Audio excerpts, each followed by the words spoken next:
Over a century after the sinking of the Titanic, the world still can't agree how, why, and even if the so-called unsinkable ship went down. With unanswered questions come theories, some more believable than others. We're going to dive into the most popular ones right now, starting with the Olympic switch theory. The Titanic had a sister ship, the RMS Olympic, which was slightly bigger and slightly older.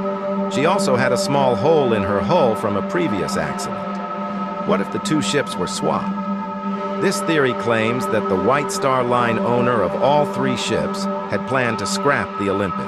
But because it would be too obvious to dismantle a fully operational ship, they sank it instead, switching the nameplates and selling life insurance on the Titanic before she set sail. But there are many holes in this theory.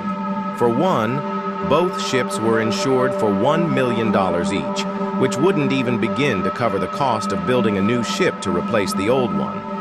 And not only that, but scrapping the Olympic would have been more expensive than just buying a new ship. Plus, both ships were very different, built a year apart. The Olympic had a double bottom and was considered more stable, while the Titanic was faster and had a higher passenger capacity. A third ship, the Titanic, was already on order and scheduled for completion in May 1912. So why bother destroying the Olympic when the new ship was almost here? And finally, an author predicted the sinking of the Titanic 14 years before it happened. Morgan Robertson wrote, "The Wreck of the Titan." The story is exactly the same as the sinking of the Titanic, but he wrote it 14 years before the Titanic sank. So the theory that someone at White Star Line deliberately sank the Olympic is not very plausible. But let's move on to the next theory, J.P. Morgan and the Federal Reserve. J.P. Morgan was one of the richest men in the world and a powerful banker who made his fortune largely on shipping and railroads. He booked passage on the Titanic for himself and several other members of the super wealthy, including Benjamin Guggenheim and Isidor Straus, but canceled at the last minute for unknown reasons.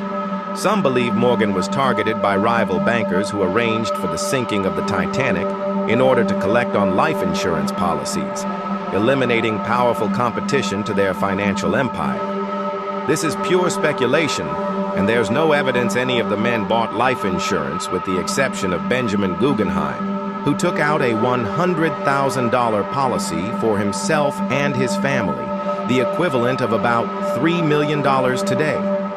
There's also no evidence that anyone sabotaged the ship or that the ship was carrying large amounts of cash or securities that could have been stolen. It's certainly possible that powerful figures wanted the rich men dead, but there were easier ways to do it. Not to mention that Morgan and his friends likely would have been targeted individually rather than on a ship full of other people. What about the coal bunker fire theory? There are photos of the Titanic leaving port that seem to show flames coming from her coal bunkers. Could a fire weaken the steel in that area, making it more likely that the ship would sink when it hit the iceberg? This theory is plausible, and there are photos that appear to show smoke coming from the Titanic's funnels after she departed Southampton. However, eyewitness accounts of the ship leaving Southampton say there was no smoke. If there was a fire, it was probably in the ship's hull where the coal was stored, and it's unlikely it would have weakened the steel enough to cause the ship to sink. Ships built in the early 20th century were built with double bottoms to prevent water from leaking into the hull. And even if water did leak in, they were designed to stay afloat with multiple compartments flooded. The ship's hull was made of steel, which melts at about 2,500 degrees Fahrenheit. An accidental fire would not reach those temperatures. And finally, even if the iceberg hadn't caused the ship to sink, it would have been very easy to repair. Did a German U-boat sink the Titanic?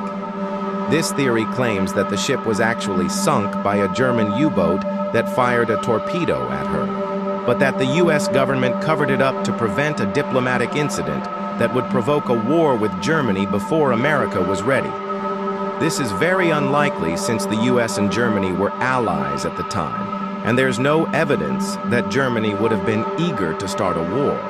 Furthermore, there were no German U-boats in the area. The closest any German submarine got to the Titanic was over 600 miles away, Finally, there were plenty of witnesses around the ship when it sank, and none of them reported seeing a torpedo. So was the sinking of the Titanic an accident, a cover-up, or something else entirely? Let us know your theories in the comments. And don't forget to like and subscribe for more fact and fiction.